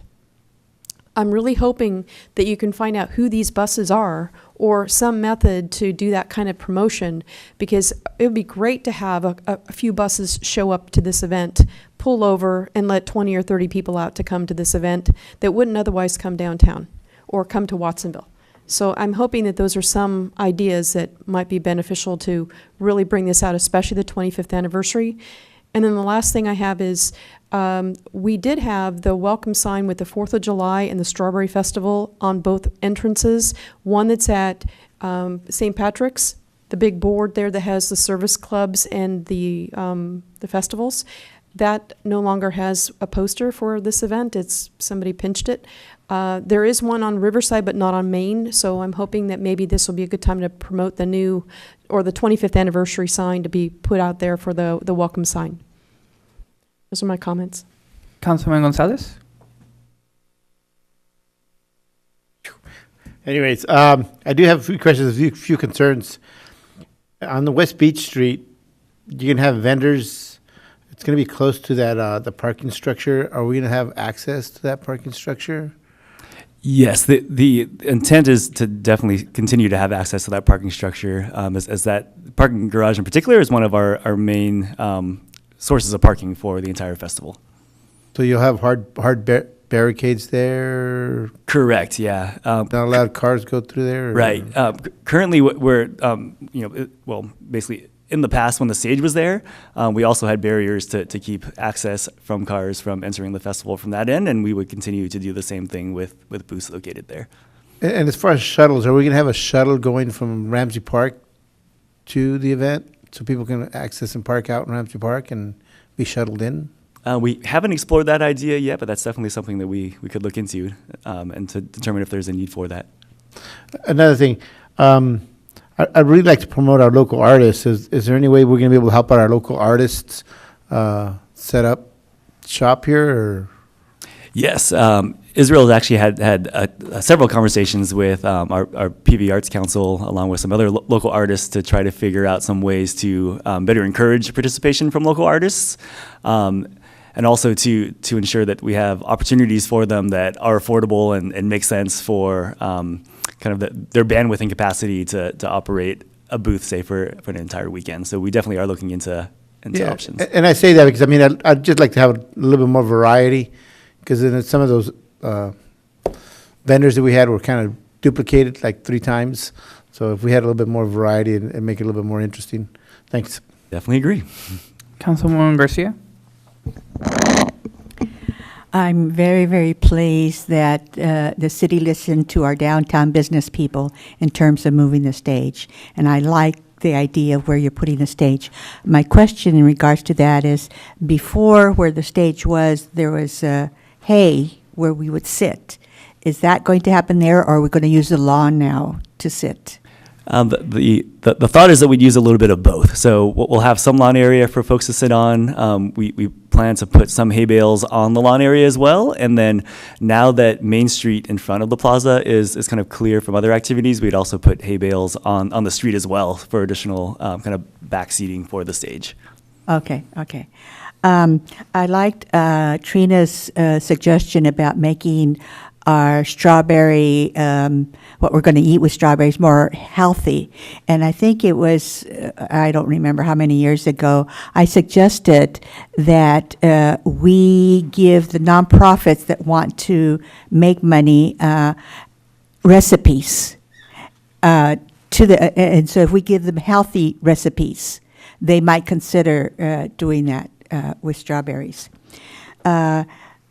Next question is, I volunteer every year in the welcome area or custom service area. Where are those going to be this year? We are proposing to move the information and customer service booth to this corner right here. So Okay. it's kind of the corner of East Beach and Main next to the plaza. Okay, very good. And finally, what's the status in terms of a poster? We are currently working with an artist on the design of the poster, and we hope to have a final design by the end of the month that will go to print kind of mid-May. You're working with just one artist? Is that the same artist we've always had? Yep. Good. Yeah, correct. Good. She does an excellent job. She does a great job. And by the way, she was one of my students at Rolling Hills Middle School. There you go. Councilman Hernandez? You know, I attended a Strawberry Commission function one time, and they had a popular television celebrity chef that they had, and she was showing people how to do strawberry stuff, like strawberry salad and some kind of dish, tamales and stuff like that. It'd be probably good to get a hold of the Strawberry Commission to see if they can sponsor something like that and make kind of incorporate healthy cooking as part of the program. Kind of go in line with what Trina and Councilmember Kaufman and Garcia were saying. By the way, I do like the strawberry barbecue guy that was there 2 years ago but wasn't there last year. Make sure to invite them. So noted. Councilwoman Parker? Okay, a little bit. You've done so much, and there's so many changes and some great stuff. But I want to talk about the seniors and that shuttle issue. And the senior villages, there's a lot of people who would love to come down, but the walking distance from the parking and then all the trapezing around, a shuttle that would have a special ability to drop into the main area would be huge. And if it came from Ramsey, where they could go and drive and park, or if it even you know, if we even arranged it to go to the senior villages and they'd pre-sign up and be ready and, you know, I don't want to make your life more complicated here with this. But for access purposes, and the idea is to bring them downtown. And since you're not in the storefronts, and is that passport that you talked about, is it like, you know, go to this place and you'll get this a certain amount off, or you'll get this, you know, like 2 scoops, you get 150% off? Is it something like that? Is that what you're speaking of? It could be something like that, yeah. Okay. We haven't planned that all the way through as of yet, but I think that would kind of be the idea, would be to get festival goers into the businesses the day of, but I think more likely to get them to come back to businesses after the festival is over. And utilizing our partnership with the Paro Valley Unified School District and being able to get that information out to schools so they can get it out to their families, I think would be a tremendous boon to the awareness of it. But don't forget those shuttles if you can add them in. Thanks, Nick. Councilwoman Hurst, any comments, questions? Well, change comes hard for everybody, so we'll see how this works, and hopefully you'll get feedback from the attendees as well as the merchants. And the merchants need to step up and do their part too. They need to invite people into their store and have something that people want to see and purchase as well. So good luck.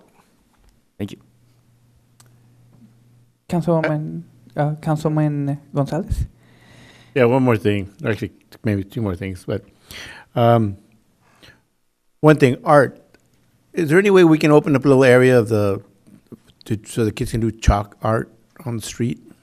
I like that idea. You know? And last year I was walking down and I was headed towards East Lake from the plaza, and I thought I seen a car show, and then it wasn't a car show. It was a car for sale, but it wasn't a car show. Is there any possibility of getting some vehicles out there to be displayed, or is that too far-fetched? Potentially. I think that's another component that we could definitely explore and look into. You know, car shows in themselves can sometimes be a lot of work to pull together, and to add that additional component to the festival may not be feasible this year, but it's definitely something that we can explore. Well, I think that if you check with the pawn shop, they are the ones that sort of informally put something together. Right. If you just say, hey, we'll let you take that on, it might alleviate something on your shoulders, but still bring something in that would attract others for this particular venue. And chalk art is what I've been pushing for downtown for us to do. It's pretty inexpensive, and it's washes right off afterwards, and you know, people still have a good time with it, so that'd be good. Great. Well, and thank you, Director, for your presentation. I only have one recommendation: dunk booth for the council. Huh? Let the public finally, Done that. But we do appreciate your time on this, and I know our city manager wanted to say a few words too. Thank you, Mayor. Well, first off, I just want to say that whenever we're talking about hay bales and strawberry ice cream, I think we have a fun event coming down the road, and dunk tanks as well. So, but I did just want to take a minute to thank Nick and Israel and the Parks and Community Services team. As you can see, this is a bit of a Rubik's Cube, and it's hard to find the perfect formula. But I know that the spirit behind the changes has really been focused on trying to be business friendly, and really highlighting the fact that this event brings more people downtown than any other part of the year, so it's really an opportunity. And both Nick and Israel have really applied some creative thinking to breathe some new life into the festival last year and also this year as well, and you can see that with some of the new events. So I want to highlight the great work of our team, and look forward to another great festival this year. Well said. Thank you, Matt, and thank you, Director. I apologize for butchering your last name. Looking forward to 25th anniversary of our Strawberry Festival, so that should be fun. We will now move on to item 7 on the agenda, and it is the consent agenda. All items appearing on the consent agenda are recommended actions, which are considered to be routine and will be acted upon as one consensus motion. Any items removed will be considered immediately after the consensus motion. At this time, I'd like to open it up to the public. Any public input on any item on the consent agenda? Okay, seeing none, I will bring it back to my colleagues. Councilwoman Kaufman Gomez. I'll move the motion to approve it. I have nothing to comment about. There's no expenses I'll over second it. 100K. Uh-oh, wait a minute. Hurst is gonna put Councilman Hurst. Oh, yes, I have comment. I hope everyone will read my excellent report of Yosemite conference attendance. And I want to especially thank Mr. Gonzalez for helping me get there and get back safely. Weather was very uncertain on that event, but we made it just fine. In fact, Councilmember Gonzalez was able to climb to the top of Yosemite Falls and not fall down. All right. So we have a motion on the floor by Councilwoman Kaufman Gomez, seconded by Councilman Gonzalez for the consent agenda. Ms. City Clerk, whenever you're ready. Kaufman Gomez, Yes. Garcia, Yes. Gonzalez, Yes. Hernandez, Yes. Hurst, Yes. Parker, Yes. Estrada. Yes. The consent agenda passes. We will move on to item 8, items removed from the consent agenda. There were none. So we will move on to item 9, new business. We will have a presentation of the 2018 Housing Element Annual Report by Community Development Director Miriam. Welcome, and whenever you're ready. Wonderful. Thank you, Mayor Estrada, members of the council. I'm going to save this till the end of the presentation. But I'm so happy he's here. Okay. So the state of California passed regulations in 2017 that require all jurisdictions to submit an annual housing element progress report on the implementation of our housing element goals and objectives and the development of housing units in the previous year. The housing element, as you know, is part of our general plan, and it is updated every 8 years. Each update is reviewed by the State Department of Housing and Community Development for consistency with state law. Some of the highlights for achieving housing element goals in 2018 included the provision of outreach to about 300 people at 3 different housing education meetings that many of you attended or helped lead. This highlighted that our local residents are very interested in having the opportunity to buy a house, as well as interested in how the city can help them achieve that goal. Unfortunately, the housing market in this area is significantly impacted with too few housing units available and many well-funded buyers, which has made taking advantage of the city's housing programs difficult. However, we were able to provide loans to 3 first-time home buyers, as well as provide a loan for rehabilitation of an existing unit. And finally, last year, the City Council adopted an emergency shelter ordinance that brought our housing element into compliance with state law. The 2016 and 2017 housing element progress reports only counted building permits issued during those years. And the 2018 housing element report looks at housing elements in all phases of development. So those that have applied for planning approval, those who've received planning permits, those who have applied for building permits, who have been issued building permits, and then those that have had their building permits finalized. So it kind of shows all stages of development. But when comparing 2016 and 2017 and 2018, there's a bit of differences. But I wanted to do that just to look at kind of where we're going and where we've been. So in 2018, we had a total of 6 planning applications submitted for housing units. And those 6 applications included a total of 177 units. 2 of those projects are still under review as they were submitted late in 2018, but we did approve 4 projects and a total of 153 units. So this is essentially those projects included Sunshine Vista, now known as Hillcrest Estates, as well as some additional dwelling units. There were 13 building permit applications that were submitted in 2018, and 12 of those were issued. The last one is still under review. And then we had 74 building permits that were finalized last year. 54 of those were for the terrace apartments. As you can see from this slide, in 2017, we had a boom of building permits issued, whereas in 2012, it was relatively slow. This doesn't mean that there weren't housing units under construction last year. It just means that we had Blackbird Townhomes with 48 units that actually was finalized very early this year. We had the terraces under construction, and then Sunshine Gardens, which started construction in 2018 and then has been stopped and delayed. So those are kind of shown, and it's a little bit skewed again because of the way that 2016 and 2017 were reported, and then we've got 2018 that is different. So in looking for the number of units constructed over the last few years based on income level, this is a 2018, the final building permits, and then those that are under construction. So in extremely low, we had 9, very low, that's 10. Those 2 were from Pippin Apartments, so 19 units, and then they had the last unit, the 20th unit, which was a manager's unit, so that is considered above moderate.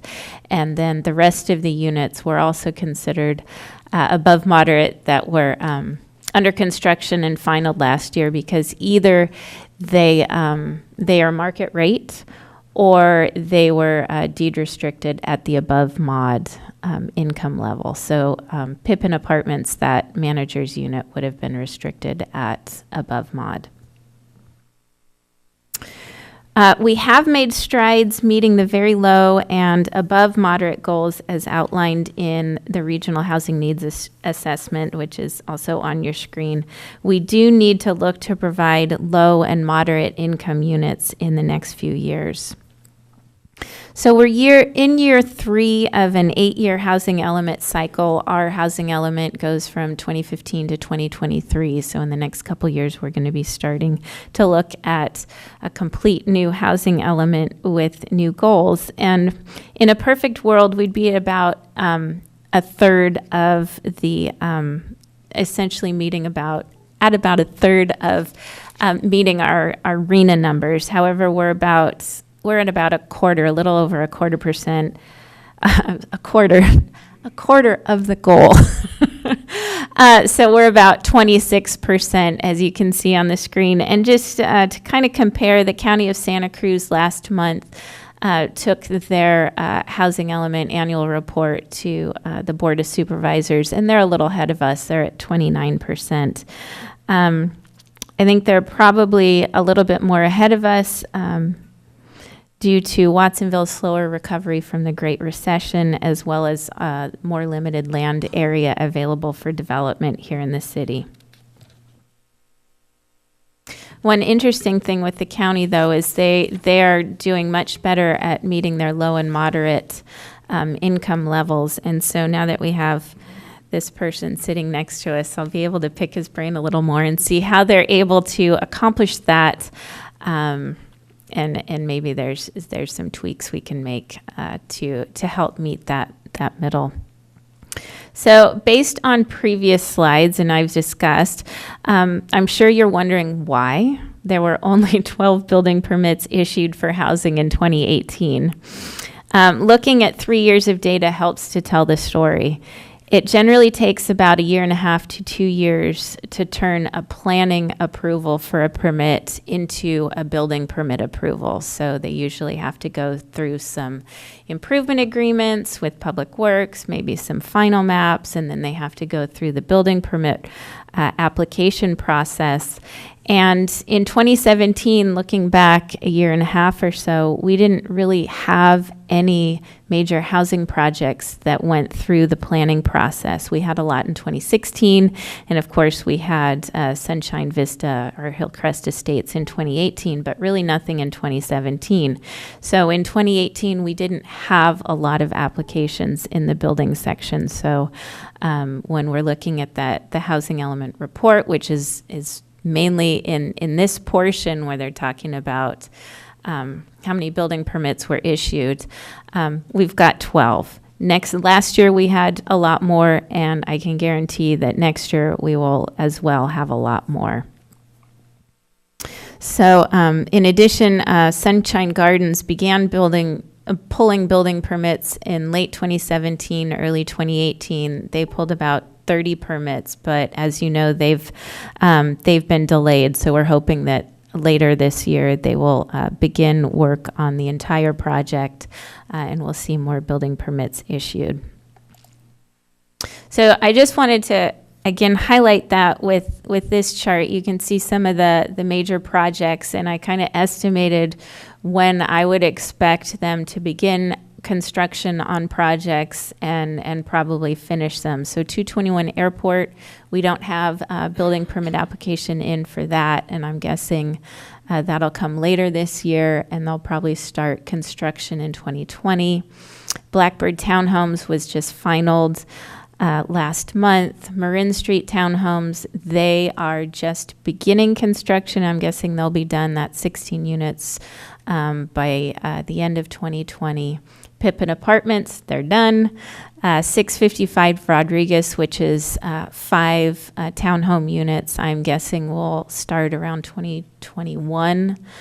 Sunshine Gardens, I would guess as well that they'll be done around by the end of 2021. And then Hillcrest Estates, which is Sunshine Vista, they are hoping to begin construction in 2020, but they're looking at a phased process that may go as far as 2025.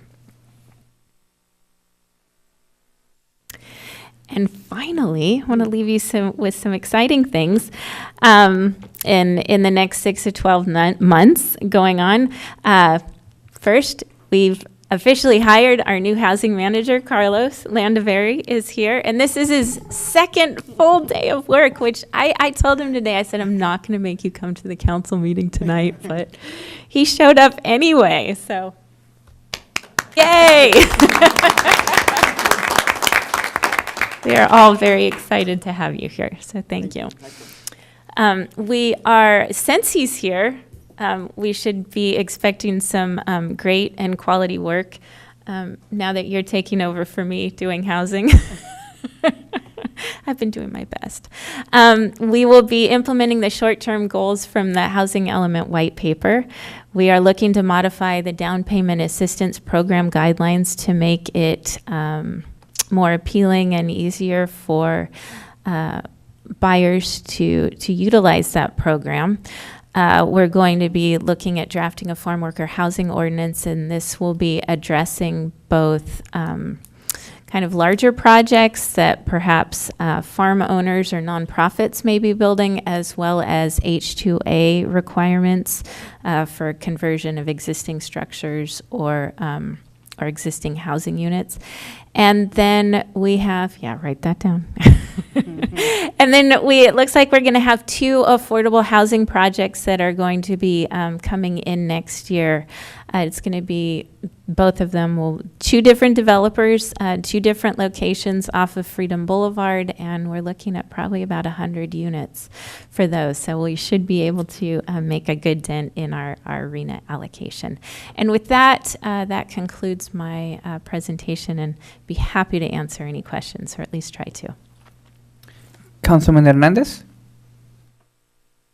For that last one that you had mentioned, is it possible to put them in contact with Monterey Bay Power to see if they can do the solar panels? Yes, actually, the first one that was with Mid-Penn, and I think that was brought up with the loan approval at our last meeting, and definitely with Eden Housing as well. Yeah, thanks. The all-electric component of it, too. Yes. I only sent 2 pages over, so I'm not going to go into the questions that I have. I'll let everybody else ask. But you've done a great job. It's very frustrating. I think all of us can attest to how frustrating this is. So that's where the questions are coming from, is what do we do to sort of relieve a lot of that frustration so we can actually achieve and get to these goals that are here? Councilwoman Garcia? I only have 2 questions. My first one is, according to the staff report, there was 28 inquiries for first-time home buyers. However, you said only 3 were given those loans. And it also says that there were 62 inquiries for down payment assistance. And I know you mentioned that you're going to relook at that program to see how we could make it work. And so I'm just concerned, between Felipe and I, we had all these, and I mean, the need is out there. And if they have the inquiries, why then? Yeah, so what the housing division does is when anybody phones in and asks for information, they mark that down, and that's included as an inquiry. So that could be someone just calling and asking, or coming to the front counter and asking for information and never coming in and following up. Or it could be a customer or resident that submitted an application and maybe wasn't found to be eligible for the program. So we don't have any further information on how far any of these got in the process. And that was was going to be part of my question is, do we do any follow-up? Because often people will inquire and they don't follow up. Do we follow up and call them back and say, do you need more information, or can we help you some more? Can we do that? Yeah, we can. The housing division is with just 2 people has been very busy. So they have not had the ability to follow up on just inquiries, that kind of thing, but they are as receptive as they can be to those that ask for applications and are working through the system. Okay. And my second question has to do with RENA. I had a difficult time understanding in terms, it was on page 4, page 9 of the first attachment, that talked about RENA allocations by income level, and then total remaining RENA by income level. Could you help me understand more what all that means? Okay, let me see. I think I had... dun, dun. Okay, so the RENA is Regional Housing Needs Allocation, and each jurisdiction is given numbers for every housing element cycle. And so what was determined for the cities is that at the time in 2014, 2015, when these were allocated, these were given to us, that our jurisdiction had to make sure that we had land available and zoning that would allow for the construction of this number of units at these different income levels if a developer came in and wanted to build those. Recent changes in state law, and as I'm sure you've heard, Representative Wiener as well as Governor Newsom have talked about adding more teeth to the RENA allocation and actually pushing jurisdictions to not just plan for, but somehow ensure construction or construct these units, which of course for cities is a little bit difficult because we're not in charge of building them. We're just, all we can do is plan for them. So at this point, what we are trying to do is work through our affordable housing ordinance, which requires all development that has 7 or more units to provide a certain amount of affordable units, as well as working with our nonprofit housing developers to ensure that we're actually making meaningful process towards reaching our RENA goals. It's unsure at this time what's going to actually happen if local jurisdictions don't actually construct all of these units. Well, the threat is we're going to be fined. Yeah. What I can say is I think that Santa Cruz County and definitely the city of Watsonville is, with our affordable housing ordinance and our work with nonprofit developers, we're definitely ahead of a lot of jurisdictions in the state. And Councilmember Garcia, I would just add to that a lot of the threats that are being made at the state level are really targeting cities that shall not be named tonight, that are refusing to make any substantive progress on their housing numbers at all in some cases. And I think in our case, we have a very strong defensive argument to show that we have been making great progress on it. And the slide that Susie shared showing the comparison between us and Santa Cruz County. Well, Santa Cruz County is a much larger region than we are as well, and we're still just shy of being close to their numbers. So, but we'll see what happens, and we're monitoring that closely at the state level as those conversations move forward. Thank you. Councilman Hurst.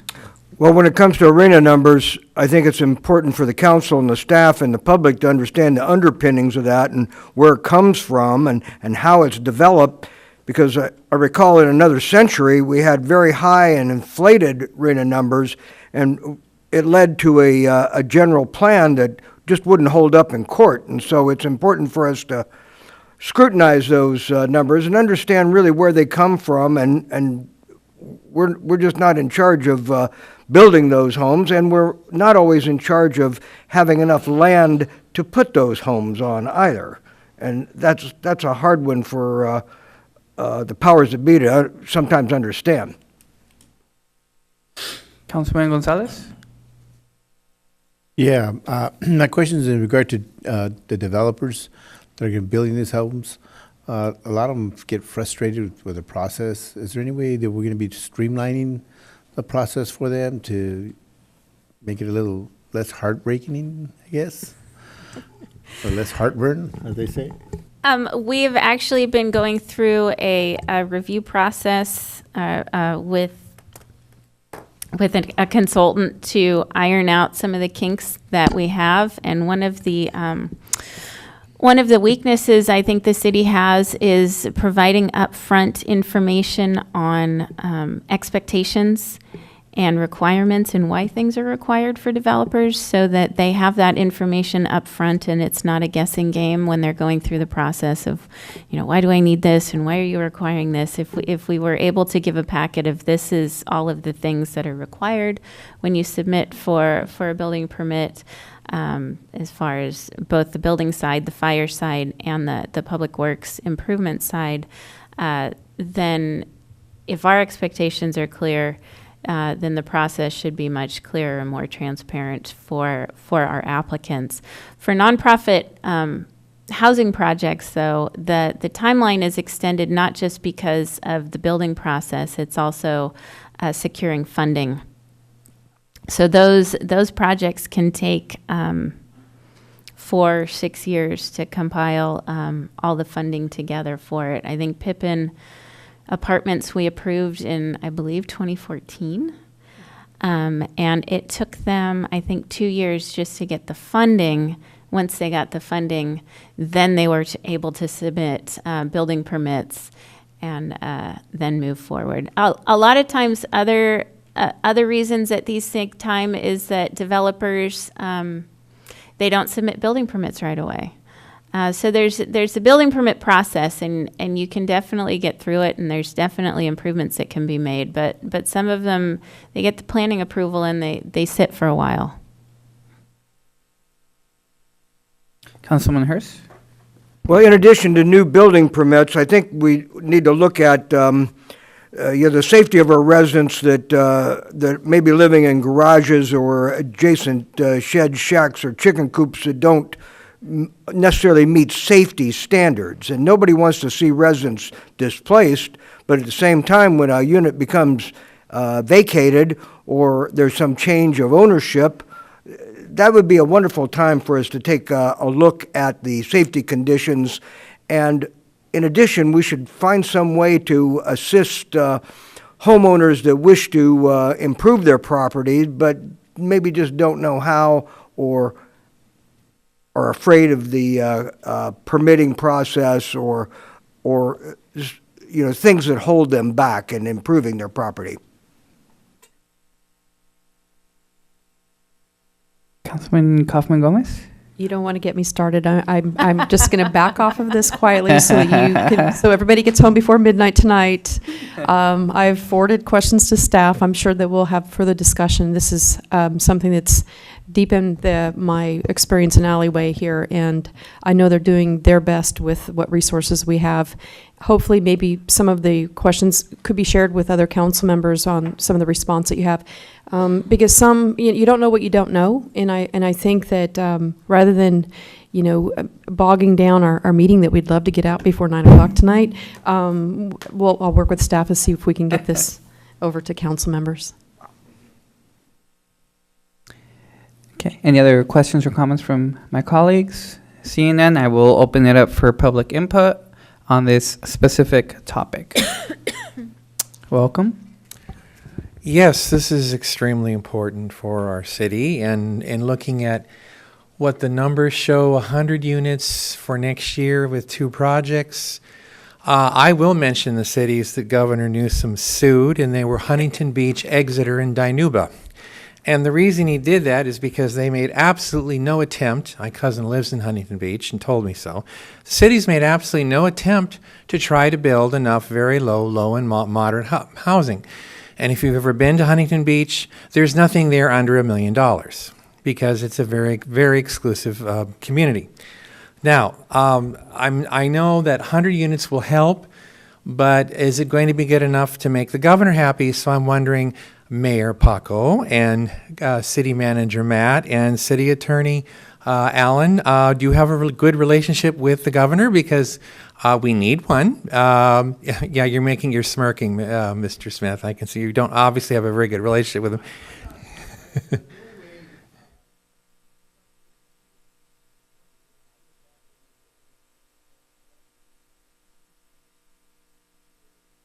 Okay.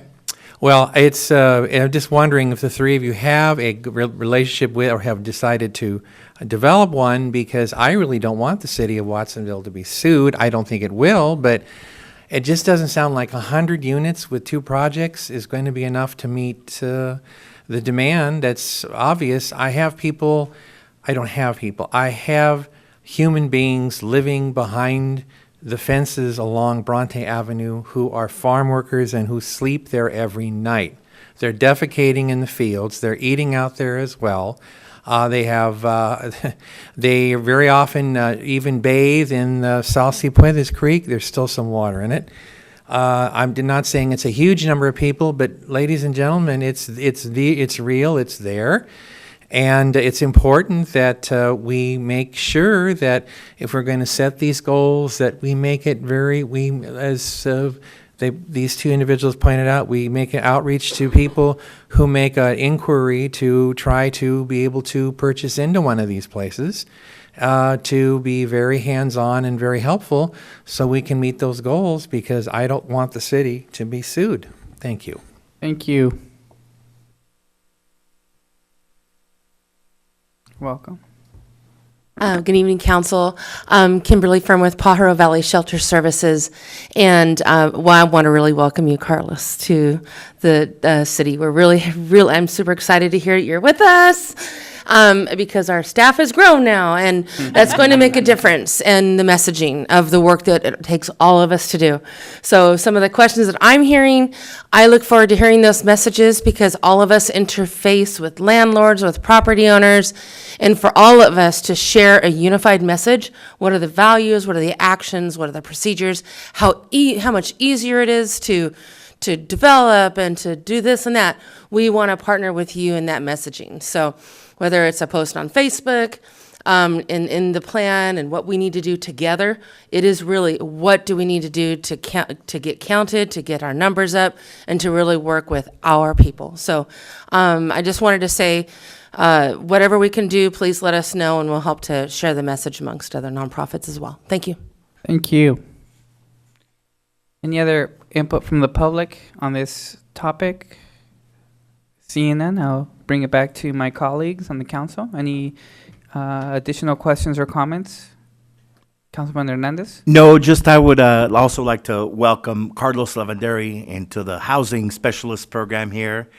And hopefully we can have more community forums to let them know of the programs that we have and make sure that they take advantage of all the programs that we do have. Councilman Gonzalez? Yeah, quick question regarding programs.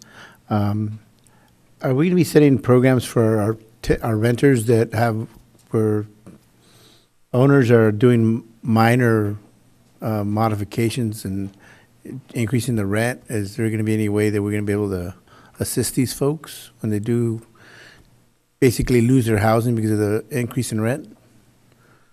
And then again, this goes back to how much housing have we lost in the long run to what we've created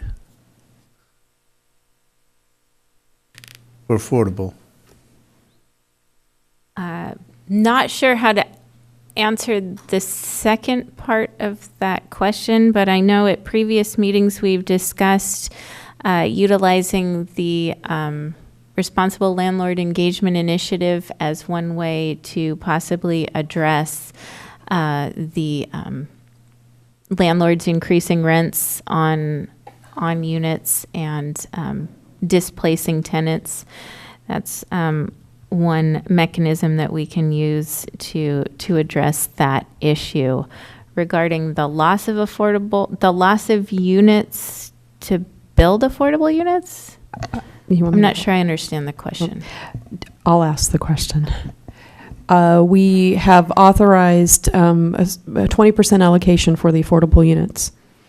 Since 2008, especially after the crash of what's happened in the particular market economy, the foreclosures, the houses that sat on the market for such a long time that they expired out of the program. I think the question was related to that is how many units? I mean, we have, for example, Real Del Pajaro, and you have Pacifica, and there are quite a few of the affordables that are no longer affordables. They've gone to market rate as a result of some of the language that we have. How many of those will we have lost as a result of the way our deed restriction language is on those units? I'll have to get back to you on that information. Yeah, I would just add, Councilmember Gonzalez and Kaufman Gomez, I think we understand your question, and I think to really get at that number would require some additional study over that period of time. We're talking about the span of about a decade. And in terms of outreach, Councilmember Gonzalez, I think all of those options are on the table. I think the Responsible Landlord Engagement Initiative that we submitted a grant for just a couple of weeks ago is an element to that. But I think a big piece of this, and part of what Carlos will be helping us with, is that community education, so we can help to avoid those situations and be able to help our families retain their housing that are currently in the community. Well, I only want to say one last thing. Welcome, Carlos. You have a lot of work in your hands. Don't scare him. Anybody else? Councilwoman Garcia? I would just like to move approval of the Housing Element Annual Report. Can I get a second? Second. And any other questions or comments before we vote on the motion? Okay. I just want to thank Susie for the presentation, and Carlos, welcome. We wish you all the luck in the world, and you have our 100% support. So good luck.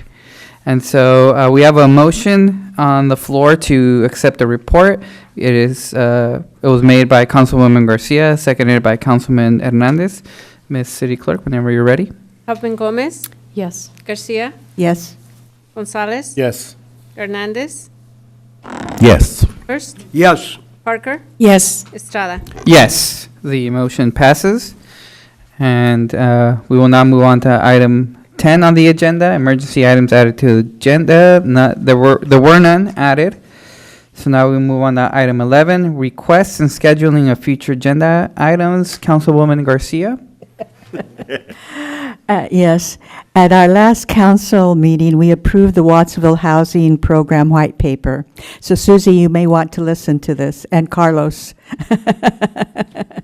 Okay. I would like to request a resolution to support the Landlord Initiative in the White Paper. I would like the resolution to include reasonable rent increases, just evictions, and code enforcement of housing violations. And I invite any of my colleagues to add any other rights that you think might need to be added to this resolution.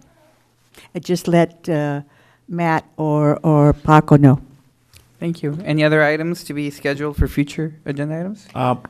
Can we actually have the roundup item as either exploratory committee or something on the agenda about that as well? The integrated pest management program, which is part of that work, is coming at the next meeting. Okay. The update that was provided that a number of the residents mentioned was part of that work. And also, is there any update as to the straw and the utensil ordinance? Following council's last request for that, I do have public works staff looking at it. One of our project managers was Rachel Kippen, who's no longer with the city, and so we've had to redelegate some of that work, but it's in the works. Any other future items to be added to future agenda? Okay, seeing none, we will move on to item 12, and I want to thank everyone for being here today, and we are adjourned. Before 9 p.m. Before 9 o'clock.